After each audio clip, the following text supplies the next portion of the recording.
मेरा नाम डॉक्टर रितु बाला। मैं संस्कृत संस्थान साधु आश्रम में प्रोफेसर पद तथा विभागाध्यक्ष के रूप में कार्य कर रही हूँ।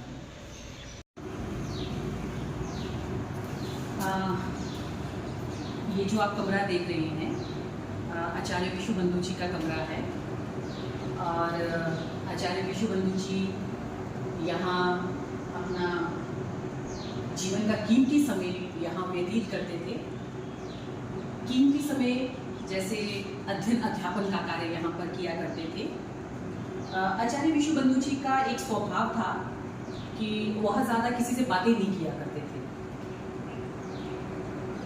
आराम से चुपचाप बैठना, अपना काम करना और उसके पश्चात जो उनकी दिनचर्या होती थी उसको संपन्न करते थे, लेकिन पुनः यहाँ आकर के फिर अपना अध्ययन अध्यापन का कार्य शुरू कर देते थे। लेकिन जो कोई भी उनसे मिलने के लिए जब कोई आता था तो ज़्यादा समय उनको नहीं देते थे। जितनी भी बात आचार्य विश्वबंधु जी के साथ कोई भी व्यक्ति करता था तो वो सिर्फ वेद की ही बात करते थे। और सबसे ज़्यादा मुझे जो स्मरण आ रही है बात, कोई भी व्यक्ति जब उनके पास आता था तो वो एक सबसे पहले जो बात पूछते थे कि आपका नाम क्या है, और उसके बाद पूछते थे इसमें विपत्ति बताओ कि ये आपका नाम बना कैसे है, इसका अर्थ क्या है। तो आचार्य विश्वबंधु सबसे पहले कोई भी व्यक्ति हो, चाहे वो संस्कृत का हो या ना हो, लेकिन वो सबसे पहला यह प्रश्न करते थे और उसको कम से कम अपने नाम का महत्व क्या है, वो कैसे शब्द बना है, इसके बारे में तो जरूर बता देते थे। तो आचार्य विश्वबंधु जी की ऐसी उनकी आभा थी उनकी।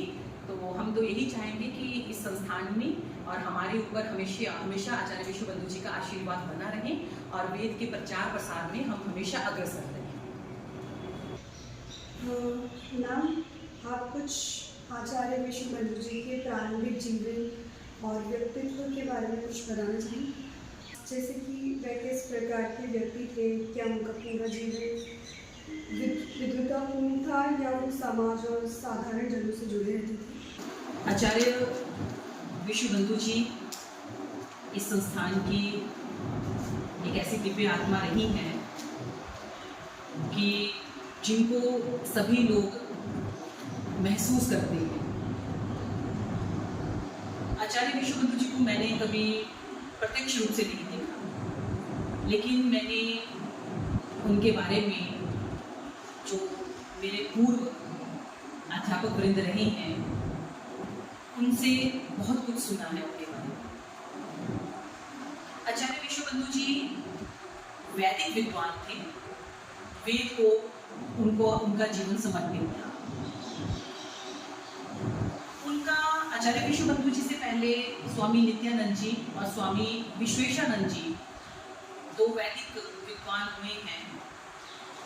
उनको जानना सबसे पहले जरूरी हो जाता है, क्योंकि उन्होंने एक वेद में जब कार्य करना शुरू किया तो उनका एक ही उद्देश्य था कि समाज में वैदिक जो प्रचार प्रसार है अत्यधिक करना। इसी को ध्यान में रखते हुए उन्होंने एक वैदिक पदानुक्रम कोश प्रारंभ किया, जो कि ये कार्य शिमला में पहले होता था। क्योंकि मैं उस समय के भारत की बात कर रही हूँ जिस समय विभाजन नहीं हुआ था, तो शिमला में इस वैदिक शोध कार्य वहाँ हुआ करता था। तो लेकिन जैसे समय व्यतीत होता गया तो बीच में आचार्य नित्यानंद जी का उनका जब निधन हुआ तो आचार्य विश्वबंधु जी को इस कार्य में साथ में जुड़ना पड़ा। आचार्य विश्वबंधु जी पहले डीएवी कॉलेज में काम करते होते थे, वहाँ उन्होंने फिर अपनी नौकरी को छोड़ा, फिर रिसर्च को उन्होंने चुना, वैदिक रिसर्च को उन्होंने चुना।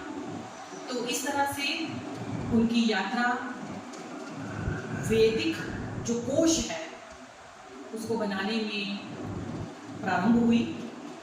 और आचार्य विश्वबंधु जी कैसे संस्कृत के विद्वान थे कि जिनको वैदिक अर्थों को जानने के लिए या उनके वैदिक अर्थ करने के लिए कभी किसी पुस्तक की सहायता की जरूरत नहीं पड़ती, उनको अर्थ कंठस्थ होते थे। तो आचार्य विश्वबंधु जी की सबसे बड़ी विशेषता तो यही रही है विभाजन के बाद जब वहाँ पर संस्कृत की किताबें, संस्कृत की जो पांडुलिपियाँ हैं, संस्कृत ज्ञान जब असुरक्षित हो गया, वहाँ पर उनको जलाया जाने लगा, तब आचार्य विश्वबंधु जी ने अपना धर्म समझते हुए जितनी भी संस्कृत की पुस्तकें, जितनी भी संस्कृत की पांडुलिपियाँ सुरक्षित कर सकते थे, विभाजन के बाद रातों रात उन्होंने अपनी सारी सामग्री को एकत्रित किया और यहाँ होशियारपुर में पहुँचे और यहीं पर ही बाहर उन्होंने काफ़ी दिनों तक बाहर सड़क पर, जब साधु आश्रम उस समय नहीं बना था, केवल एक मात्र टुकड़ा था ज़मीन का, तो वहाँ पर 7-8 दिन बैठे रहते थे वहाँ पर। और तभी उनका परिचय जो है वो धनीराम भल्ला जी के साथ हुआ था।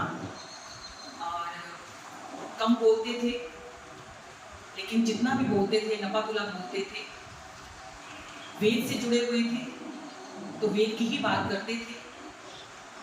और चरित्र उनका बहुत ऊंचा था, तो शायद ही कोई ऐसा व्यक्ति होता होगा जो उनसे प्रभावित ना हो, और अगर वो कोई बात रखें या बात कहें, कोई उनकी बात ना सुने, तो ये तो कोई ही नहीं सकता। तो ऐसा आचार्य विश्वबंधु जी का देन है इस संस्थान। मेरे पीछे आप जो सत्संग भवन देख रहे हैं, आचार्य विश्वबंधु जी यहाँ पर प्रतिदिन हमारा जो वैदिक जो मंगलाचरण हेतु जो यज्ञ हम लोग करते हैं, यहाँ प्रतिदिन आते हैं सुबह और सुबह शाम यज्ञ किया करते थे। और बाहर की जितनी भी विभूतियाँ होती थी, विद्यार्थी होते थे, उन सबको यज्ञ के लिए आने के लिए प्रेरित किया करते थे। और साथ में ये भी बताते थे कि अगर किसी का कोई जन्मदिन भी है और कोई उत्सव होता था, तो उन सब दिनों में भी आचार्य जी यज्ञ करने की ही बात किया करते थे कि ये एक ऐसा मंत्र उच्चारण जब हम अपनी वाणी के माध्यम से करते हैं, तो उससे एक पवित्रता न केवल अपनी आत्मा में का पवित्रता हमारे आत्मा में भी उसका समावेश होता है, अपितु बाहर का जो वातावरण है वह भी मंगलमय होता है। तो ऐसी उनकी ऐसी शुभकामना होती थी कि कोई भी उत्सव हो तो जो आपका यज्ञ की जो परंपरा है वो टूटनी नहीं चाहिए। और यही हमारा सनातनी जो धर्म है सबसे पहले इसको पुष्ट करता है कि यज्ञ ही महत्वपूर्ण है। मैम, जब विभाजन के बाद स्वामी आचार्य विश्वबंधु जी यहाँ पर आए तो उन्होंने उन पांडुलिपियों को कैसे सुरक्षित रखा?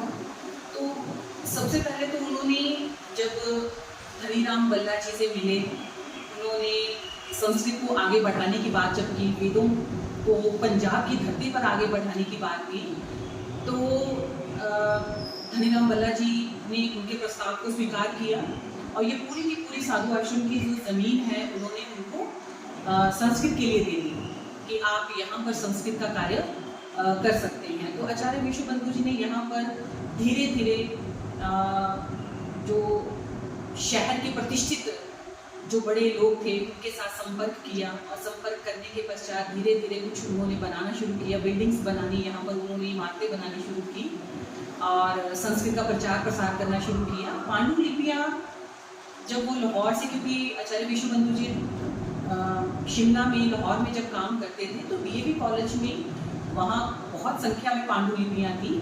विभाजन के बाद जब यहाँ लेकर के आए तो उन्होंने यहाँ पर जो हमारा पुस्तकालय विभाग है वहाँ पर उन्होंने पांडुलिपियों को सुरक्षित रखा, लेकिन वस्तुतः वह संपत्ति जो थी वो डीएवी वालों की थी। तो जब चंडीगढ़ में जो डीएवी कॉलेज है संस्कृत, तो समय के बाद जितनी भी पांडुलिपियाँ थी वो सारी की सारी वो डीएवी कॉलेज चंडीगढ़ वाले वहाँ ले गए, और जो कुछ हमारे यहाँ के शहर से या अन्य किसी जगह से जहाँ से हमें पांडुलिपियाँ प्राप्त हुई हैं, वो पांडुलिपियाँ जो है वो हमारे यहाँ पर सुरक्षित है।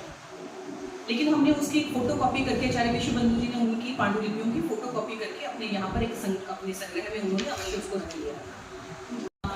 उसके बाद जो पांडुलिपियाँ हमारे यहाँ लाइब्रेरी में हैं, 2000 के आसपास हमारे पास पांडुलिपियाँ हैं जो कि ताड़ पत्रों के ऊपर हैं, भोजपत्र के ऊपर हैं और कुछ तो विशेष प्रकार के जो कागज हैं जो जैसे राजा महाराजा जब उस समय के होते थे तो एक बहुत बड़ी बड़ी जैसे कुंडलियाँ बड़े बड़े कागज़ों के ऊपर जब बनती थी तो इस तरह के कागज़ों के ऊपर बने हुए पांडुलिपियाँ, उनकी जन्म कुंडलियाँ, महाराजा रंजीत सिंह की जो जन्म कुंडली है वो यहाँ पर हमारे पास पड़ी हुई है।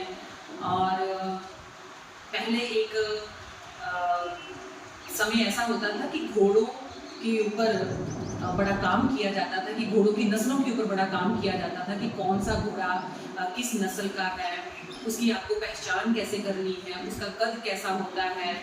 तो इस तरह का भी एक पांडुलिपि के रूप में, पुस्तक के रूप में हमारे पास चित्र सहित एक पांडुलिपि हमारे पास यहाँ पर है, जिसमें जितने भी हमारे जो घोड़े होते हैं उनकी कैसी पहचान होनी चाहिए और ये किस जाति का है और इसमें क्या विशेषता है, ये सारी बातें जो है उसमें बताई गई हैं। और अभी वर्तमान में हम जितनी भी हमारे पास पांडुलिपियाँ हैं उनको संरक्षित करने का जो कार्य है वो बड़ा जोश शोर से चल रहा है। और हमारे पंजाब विश्वविद्यालय में जो हमारे वाइस चांसलर मैडम हैं वह इस कार्य की ओर उन्होंने पूरा ध्यान दिया हुआ है कि यह कार्य जितनी शीघ्रता से आगे बढ़े और एक जिम्मेदारी से यहाँ पर उनका एक इच्छा है कि यहाँ पर एक म्यूज़ियम बने जहाँ पर जितनी भी हमारी जो प्राचीन पांडुलिपियाँ हैं उनको वहाँ पर रखा जाए। और तो ऐसा हमारे वाइस चांसलर मैडम की सोच है और हम उनके साथ हैं और हमारे जितने भी विभाग के अधिकारीगण हैं सभी इसके साथ जो है इस कार्य में सबका साथ जो है वो समय समय पर मिल रहा है। क्या कोई ऐसा मूल्य या आदर्श है जिसे आज भी संस्था में जीवित रखा गया है?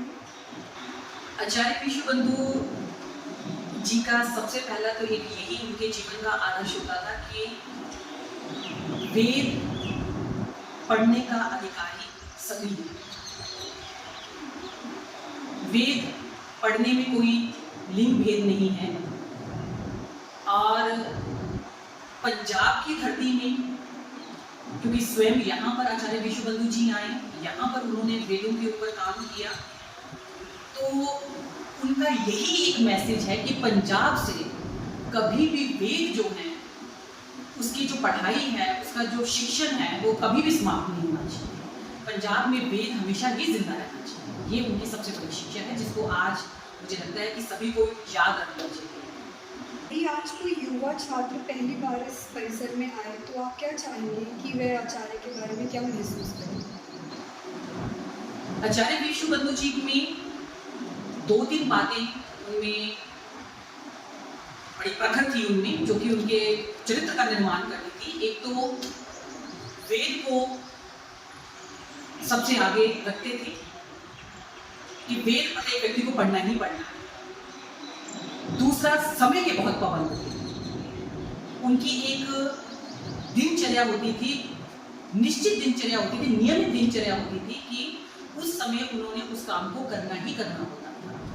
और तीसरा, आत्मविश्वासी बहुत थे और उनका ये मानना था कि यदि अच्छा कार्य करते समय यदि कोई भी व्यक्ति आपका साथ नहीं देता, लेकिन आपने अपने आत्मविश्वास के बल से अकेले ही उस रास्ते को तय करना है।